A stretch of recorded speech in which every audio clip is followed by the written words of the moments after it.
सब प्रेस वालों को हमारा मुबारक है, आपका क्रिसमस भी है आपको। हमने आपको तकलीफ दी है एक ऐसे मसले के लिए जो बहुत ही कंसर्न का मसला है हमारे JKCA का।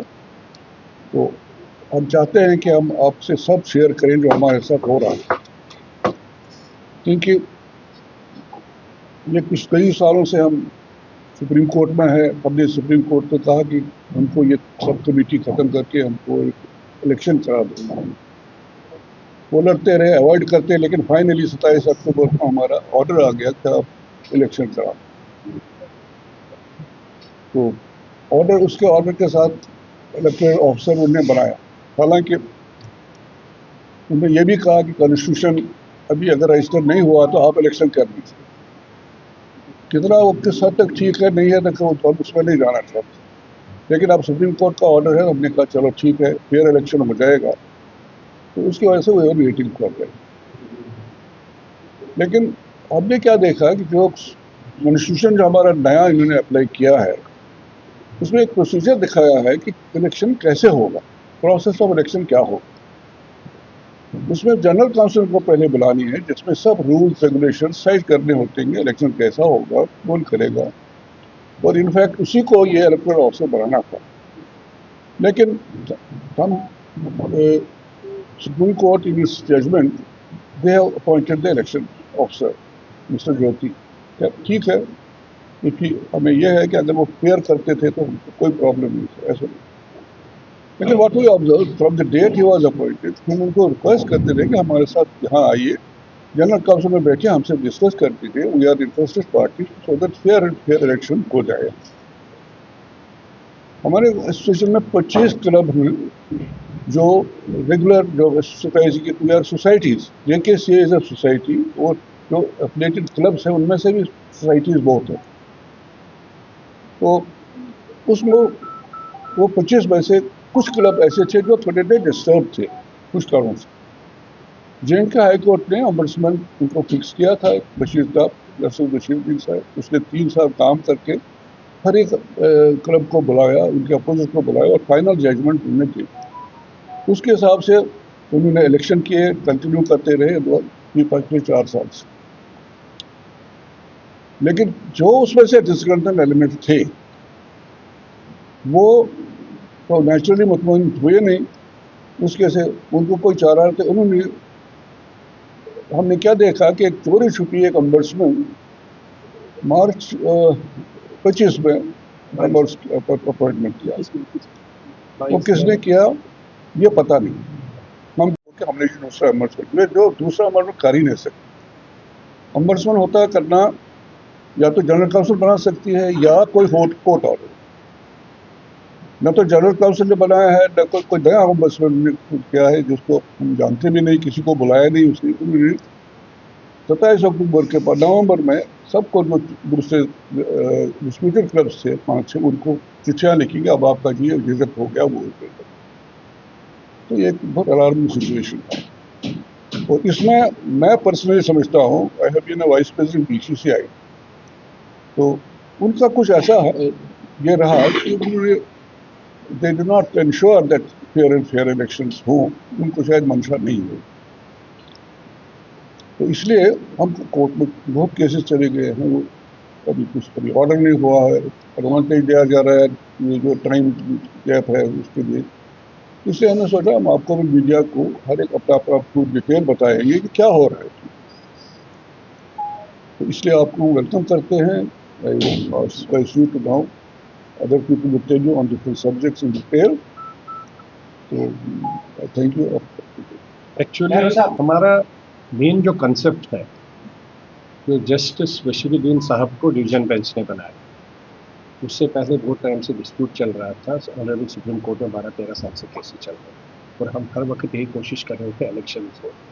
जस्टिस बशीरुद्दीन साहब को जब भेजा गया just to sort out all the disputes, तो हर एक डिस्प्यूट के लिए उन्होंने 2-2.5 साल कंप्लीटली दोनों क्लब्स जो क्लब्स में इश्यूज थे, आउट ऑफ 25 क्लब्स में अगर 12-13 क्लब्स में इश्यूज थे, सबको बुलाया। दिनारू साहब ने भी आपको सब क्लब्स को बुलाया अलग अलग तरीके से। उसके बाद उन्होंने डिसीजन दिया। सपोज हमारा क्लब है वाइट्स क्रिकेट क्लब, अब जो नॉन एंटिटी है उसको उठा के इन्होंने एंटर कर दिया। वैसे हमारे सब क्लब्स है, we are all affiliated clubs of JKC. अभी जो मैसेज आप सब मीडिया वालों के पास आई है, जो मैंने भी अभी देखा है, जिसमें लिखा है कि it is not JKC. JKC क्या है? JKC is just because of affiliated clubs. JKC is an institution because of all the 25 clubs. Nobody can mention this thing कि we are nothing, हम इनका क्या है? We are the stakeholders of JKCA. हमारे बगैर JKCA का कोई role ही नहीं है। अब कोई भी मैसेज दिखेगा, anyway we don't want to discuss that thing, but आज हमारा मेन ये है कि जब ओम्बर्समैन को लगाया, सब कमेटी बनाई थी, जिस सब कमेटी में ब्रिगेडियर साहब थे फॉर एडमिनिस्ट्रेशन, क्रिकेट के रिलेटेड थे मिथुन मनास जी, और उसके साथ में रिलेटेड थे Sunil Sethi ji, who was looking after legal. जब ओम्बर्समैन का मटेरियल चला गया ऑनरेबल सुप्रीम कोर्ट के यहाँ, ऑनरेबल सुप्रीम कोर्ट में लिख के दे दिया कि all the issues have been sorted out. Honourable supreme court ने एट ए टाइम बोला इनको कि go for election, within 6 weeks आप इलेक्शन करिए, 3 मंथ में इलेक्शन होना चाहिए।